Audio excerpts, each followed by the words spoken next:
हरि ओम नमो भगवते वासुदेवाय। श्री ओम नमो भगवते वासुदेवाय। 12वां अध्याय। महल में जाकर भगवान श्री कृष्ण ने सबसे पहले अपनी माताओं के चरण स्पर्श करके प्रणाम किया और उनकी कुशल क्षेम पूछी। माताओं की आज्ञा लेकर वह अपने महल में गए, जहाँ उनकी पत्नियों ने प्रेम पूर्वक उलाहना देकर उनका स्वागत किया और अपनी अपनी विरह कथा उन्हें सुनाई। भगवान ने सभी के हृदयों में बसी विरह अग्नि को अपने प्रेम पूर्ण वचनों से शांत किया।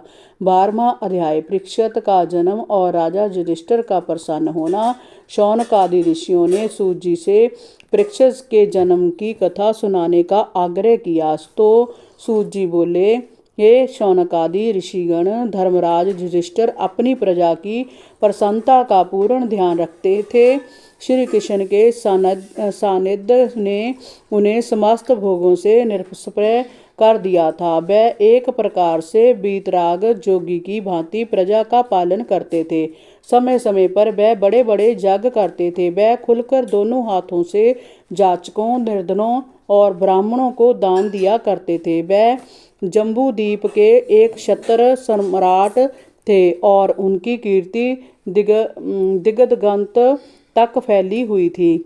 भगवान श्री कृष्ण द्वारा अश्वत्थामा के ब्रह्मास्त्र से उत्तरा के गर्भस्थ शिशु की रक्षा किए जाने के उपरांत गर्भ का शिशु समय के साथ बढ़ने लगा।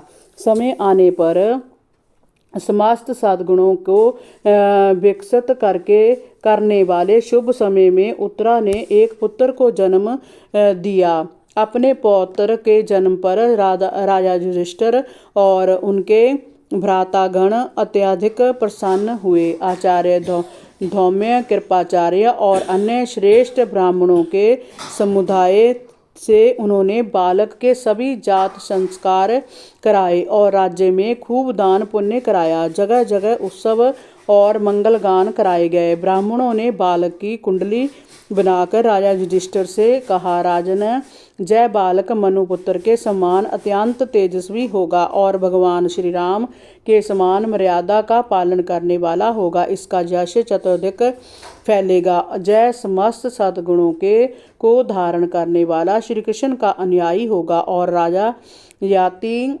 के समान धार्मिक विचारों का होगा। इसकी आने वाली संतान राजऋषि का पद ग्रहण करेगी। जय तक्षक के द्वारा गंगा तट पर अपना शरीर त्याग करेगा। सूत जी ने कहा।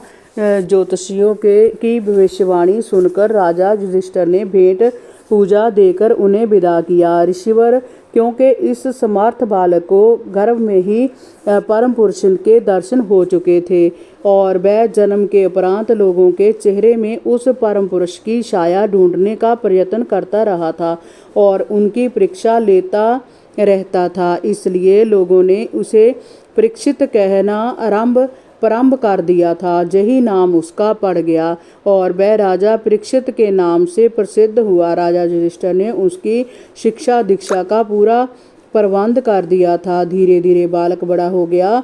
राजा ने उसकी प्रसन्नता के लिए कई अश्वमेध यज्ञ भी किए।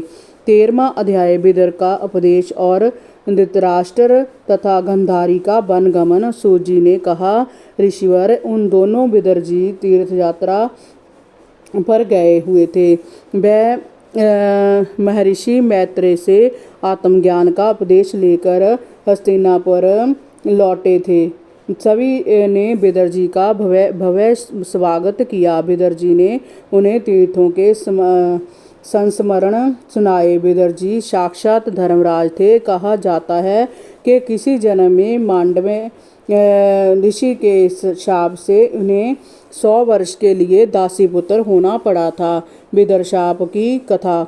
एक समय किसी राजा के अनुचरों ने मांडव्य ऋषि के आश्रम में कुछ चोरों को पकड़ा था। उन्होंने मुनि को भी चोर समझकर पकड़ लिया। राजा ने सभी चोरों के साथ ऋषि को भी सूली पर चढ़ा दिया। राजा को जब अपनी गलती का पता चला तो उसने ऋषि को सूली पर से उतरवा कर उनका यथोचित दाह संस्कार कराया था और अपने अपराध की क्षमा मांगी। उधर मांडव ऋषि की जीवात्मा सूक्ष्म शरीर से जब जमराज के पास गई तो उसने पूछा, धर्मराज, मुझे किस बात का दंड मिला है? धर्मराज ने बताया कि लड़कपन में उन्होंने एक नुकीली कुशा से एक टिड्डी का शरीर छेद दिया था, जय उसी का दंड है। इस पर मुनि ने कहा कि उससे अज्ञानतावश ऐसा हुआ होगा, उसके लिए उसे इतना कठोर दंड दिया गया, जय उचित नहीं है। हरि ओम नमो भगवते वासुदेवाय। श्री ओम नमो भगवते वासुदेवाय।